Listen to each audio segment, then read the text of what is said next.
Hey guys, I hope you're doing well. I am Dana Wamboi Kimani and I welcome you back to Wajiro Wakiama Real Talks.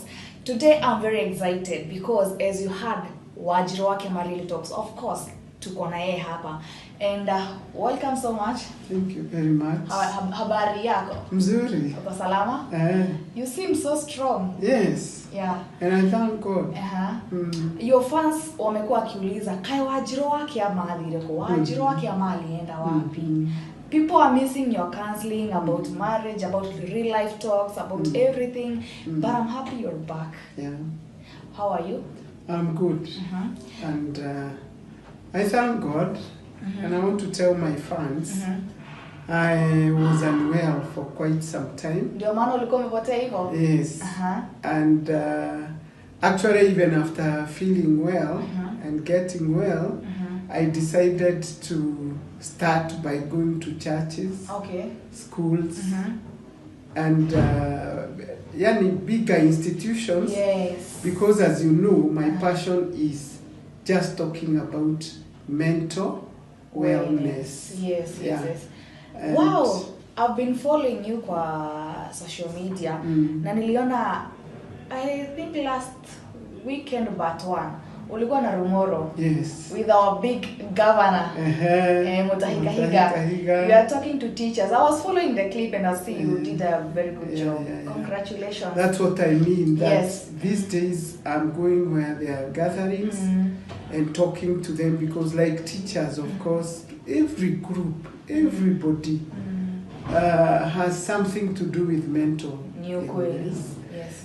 In churches, I'm going to talk to parents to start showing love to the alcoholics and taking care of them because most of them have committed suicide just because they feel they have nobody. Yes. The parents have dumped them. True. They are abusing them.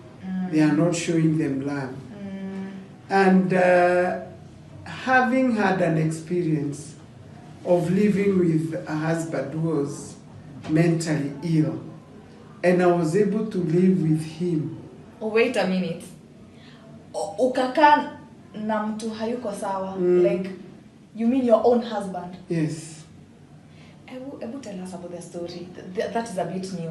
Yeah, most people know that he got unwell mentally, and from wherever he was, I was able to bring him home.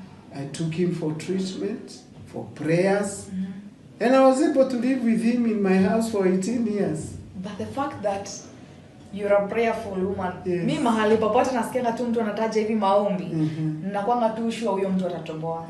The fact that you are prayerful, I think, honestly, especially in this real lifetime, for women, si rahisi mwanamke kukaa na mwanaume mwenye hayuko. You understand? Like the society, sawa, na hampatii pesa. Sasa hapo kwa pesa ndio. Na si pesa tu. Mimi niko sure mtu mwenye hayuko sawa kwa akili hata mapenzi ni shida. Ajui. I think you really love the man. I did. He was my best friend. And I was not expecting him to get sick. I can imagine. And because he was a perfect husband, he was a very good man to me and the children. Yes. When he got unwell, I had to take them for counseling to understand him and be able to live with him. No, like ulipeleka watoto counseling? Yes. Yeah, because I can imagine How the do trauma. they cope with somebody who is not talking like them? I know. And he's asking funny questions. But when we went to see the therapist, they understood, and I told them they will never have another father. That's their father. True. Biblically, he's the head of the home. Kweli. And that is why even in his sickness, I made sure he prayed for us. Wait a minute. Ulikuwa unamkalisha aje chini unamwambia tuombe? Tuombe. You know, he was a church man. He used to go to church. He knew all about church. And so telling him to pray was not a new thing because he used to pray when he was normal. So I didn't care what he would say because I have read the Bible and it says God looks at the motive of the heart. Yeah, that's true. So whatever words he used, God was looking at what he wanted to say. And he would bless us. Okay. Hivyo vyote nakuelewa. But nimekuwa nikifuata cases za mental illness hapa na kule, even from the society. I know there are like stages of mental illness. Like kuna depression, kuna stress. Yeta stress ni mental illness. Stress, unaanza na stress. So unaanza na stress, depression, kuna ile ya kuokota karatasi. Hiyo ingine schizophrenia. Hiyo sasa ndio wazi. Sasa alikuwa stage gani kwa hizo zote? Zote. The fact that unapenda hiyo story ukicheka, by the way, because I you overcame. Yes. I overcame. We lived together. By the way, before I started taking care of him, I really prayed and told God, let him never hit anybody here in this house. Asiwahi pigana. Let him never abuse us. Just know what he will do. And do you know, God gave him the word, I bless you. Nikitoka job, umekuja, nimekubariki. I'm telling you. Wacha tuogope Mungu. Ni ukweli. Na we rely on God. Yes. He will do exactly what we ask him to do. Because that man used to bless me and the children. And the reason why I'm saying used is because he left us in 2023 and went to be with the Lord. He out of the same illness. Yeah, he went to hospital. But I think wakati wakula he was choked. Oh, so even he didn't succumb from. Sio hiyo. Oh God. That must be so hard. Yeah, and we couldn't believe it because that's the day you are going for him. For this Arudi home. Oh my God. Yeah. Oh my God. But the fact that kuna kitu umesema and imekatch attention yangu. The fact that you married your best friend, because I'm wondering kama hakuwa mtu best friend yako, probably haungekuwa na hiyo urge ya kumshikilia that moment. But he was lucky because he got sick just when I had graduated with psychological counseling. Wow. So I knew all the steps, I knew what to do. Kwa sababu if I was lay, if I didn't know anything about counseling, I would have revenged. Ni ukweli. Kama amenikosea. Ni ukweli. But we learned very different things of how to take care of such people. Yeah. Wow. And God is so faithful. That is why he had allowed me to graduate. I think before Mungu akupea kitu hivi, anakupitishianga kajani, at least hata mtu akikuja na hiyo situation, you are a counselor. So mtu akikuja na hiyo situation, you'll handle him with a lot of love. That is why I've called so many bishops to allow me to speak in their churches about mental health. And because that is where most parents are. Yeah. I want them to catch that these are not different people. And we tend to run away from sick people. We tend to abuse the alcoholics. Yeah. We tend to abuse the addicts, sometimes even beating them, instead of showing them love. But it is because people don't know all this is spiritual. Hata hiyo mental illness ni spiritual. Hata hiyo alcoholism, it's a spirit.